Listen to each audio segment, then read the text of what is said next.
Hey everybody, and welcome back to part one of a three-part series where we'll be covering a variety of maintenance and upgrades on our project JK. We're going to be covering exhaust extensions.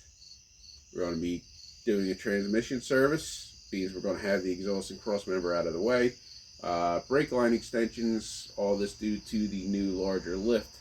We're going to be getting some of the lights that aren't working, our off-road lights that aren't working, going on it. We're going to cover replacing rear sway bar end links.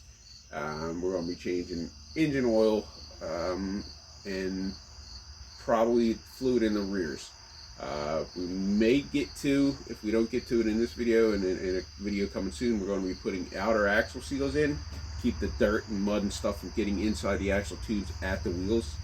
And then after that, we're probably looking at a big brake upgrade. But first off, we're going to cover getting the exhaust off of the Jeep and out of the way, so we can get to the extensions and the transmission pan. Because you have to remove, you can't get to the transmission pan because it's being blocked by a cross member, which we also have to put an extension bracket on too, or space down. And we will be adding these right here, which is a rough country exhaust extension kit.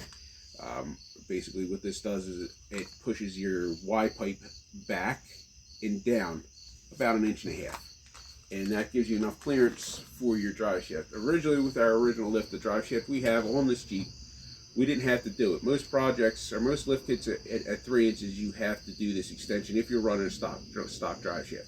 We weren't running a stock drive shaft, so we actually had plenty of clearance because of the double U joint that extended the drive shaft forward a little bit, the curve, the pitch of the drive shaft forward where its pivot point is. So it actually pushed it far enough away from the exhaust where we had full articulation with no contact on the exhaust. However, when we went from the 3-inch lift kit to the 5-inch lift kit, we now have interference on the exhaust. We also have interference with a cross member that it's basically a skid plate cross member for your oil pan. So we'll need to, I made some spacers, some aluminum, just took some aluminum billet, drilled a hole through it, and made 2 1-inch spacers to space that down just a little bit on the front end. You also have to, as I said earlier, to get to the transmission pan, beans we have those out, they have to come out to get to the transmission pan. We're going to perform a transmission service on this too, just because it's been through so much water and stuff. I want to make sure that that's cleared out. And also while we're doing that, we're going to get to the transfer case while all that stuff's out of the way. Then we'll go over putting the exhaust back together. It's dirty under there. It's rusty underneath of there. Again, this thing's been through a lot of water. It may only have 29,000 miles on it, but it's been through hell. So let's get started on this project. All right, in order to install the spacers, you have to undo the 2 bolts here at the flange on the driver's side, 2 bolts here on the flange on the passenger side. I already did. Be prepared because they're all going to break. I already broke 3 of the 4 off. The 4th is going to be a pain to get to. You're going to have to actually use a wrench to get to that one. Then what my plan is, after I get those loosened up, we're going to drop the exhaust down some. We're going to take this cross member here off with 3 bolts. 1, 2, 3. Drop that cross member out of the way, and then we should be able to drop the exhaust down enough to get back here. You have to loosen this clamp right here. I don't know if I'll be able to get good enough view of that bolt or not. That bolt right there on this clamp, which is on the top, which makes it really hard to get to because there's barely any clearance between that and the body of the Jeep. So the plan is, if we can drop this cross member, drop the exhaust, hopefully I can bring that down far enough to get the exhaust down to get to that cross member. I already got a few of them off, 3 of the 4 of them off, or should I say broken. The 4th one we're gonna mess with a wrench, and hopefully we can get it to come loose or snap it off or something. Then later on in the video, we'll come back and we will show you how to drill and probably tap, unless I drill and just nut and bolt this thing with the extension bolts in the kit that I showed you.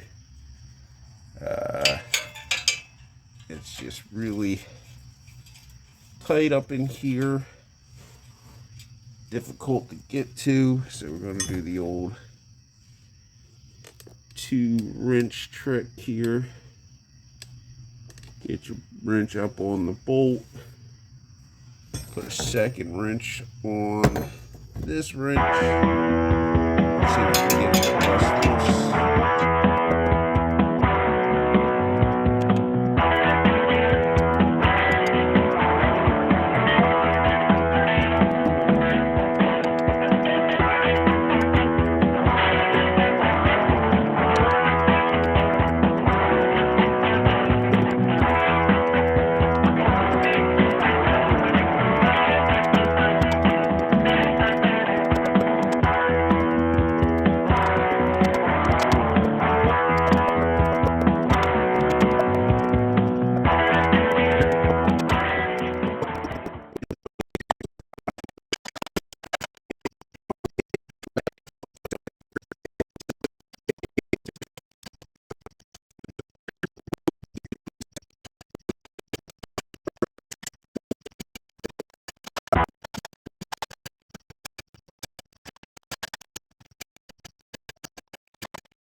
Alright, so with that cross member out of the way, and these bolts broken loose, or in our case broken off, either way, it's time we need to focus our attention on getting the back part of the exhaust off. We need to loosen this clamp right here and take this hanger off. Then you'll separate the exhaust right here, and like I said, you can, if you really want to, and I probably will in this case, take about a 1/2 inch off of your Y pipe before you put it back together. That way it gives it just that little bit of extra room to slide back to give you that clearance for the drive shaft. We're going to work on getting this rubber mount loose. You can see that I've already sprayed it with WD-40, any kind of spray oils, just to lube it up a little bit, to, you know, make it slide out a little bit better.